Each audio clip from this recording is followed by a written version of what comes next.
Students, आज आपका सी intermediate नवंबर 23 का paper number 3 cost and management accounting complete हो गया है।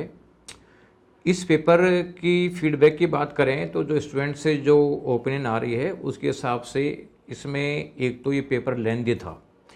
ये स्टूडेंट्स का कहना है कि ये अकाउंट्स के पेपर से भी लेंदी पेपर था, इसलिए पूरा पेपर अटेम्प्ट करने में दिक्कत आई बच्चों को। इसके अलावा 20 से 25 मार्क्स के क्वेश्चंस का लेवल थोड़ा सा एडवांस था, जिसको बच्चों को सोल्व करने में दिक्कत आई। तो अगर इस पेपर में आपका 80 मार्क्स तक का पेपर भी अच्छा हो जाता है तो आप भी अच्छा मान के चलें, क्योंकि पेपर का साइज भी बड़ा था, लेंदी पेपर भी था, इसलिए टाइम पे अटेम्प्ट हो भी नहीं पा रहा था। कुछ क्वेश्चन थोड़े से डिफ़िकल्ट थे और इसकी वजह से भी पूरा पेपर अटेम्प्ट होने में दिक्कत आती है, टाइम लगता है, तो बच्चों को थोड़ा सा प्रॉब्लम को फेस करना पड़ा। लेकिन अब आप का पूरा कंसंट्रेशन जो अगला पेपर है टैक्सेशन का, उस पे जाना चाहिए।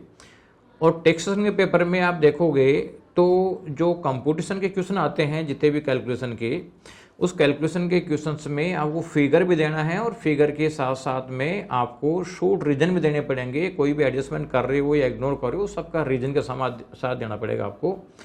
और जो उसको पढ़ने के लिए आपको ध्यान रखने की चीज़ है वो ये है कि आप जितने ज़्यादा प्रोविजंस पढ़ सकते हैं उतनी प्रोविजन करने की कोशिश करें। और साथ में क्वेश्चंस में जो आपने स्पेशल मार्क कर रखे हैं, स्पेशल पॉइंट्स को मार्क कर रखे हैं, ऐसे क्वेश्चंस को आप सोल्व करें या ऐसे पॉइंटों को सोल्व कर लें, जिससे कि पूरा पेपर अटेम्प्ट करने की पोजीशन में आप आ जाओ। और डरने की कोई ज़रूरत नहीं है, पॉजिटिव रहो। जितना पॉजिटिव रहोगे उतना ही आपके लिए बेनिफिशियल होगा। इसका जो पेपर कोस्टिंग का हुआ है उसका कोई आंसर देखने की जरूरत नहीं है आपको कहीं पे, न कोई पेपर डिस्कशन पूरा कंप्लीट करने की जरूरत है।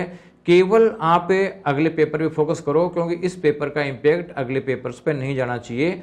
हो सकता है कि आप किसी दोस्त से डिस्कस करो, उसका खुद का क्वेश्चन गलत हो और आपको लगे कि यार मेरा क्वेश्चन गलत हो गया, और आपका दिमाग खराब हो जाए और अननेसेसरी टाइम खराब हो जाए, आपका डिप्रेशन आ जाए।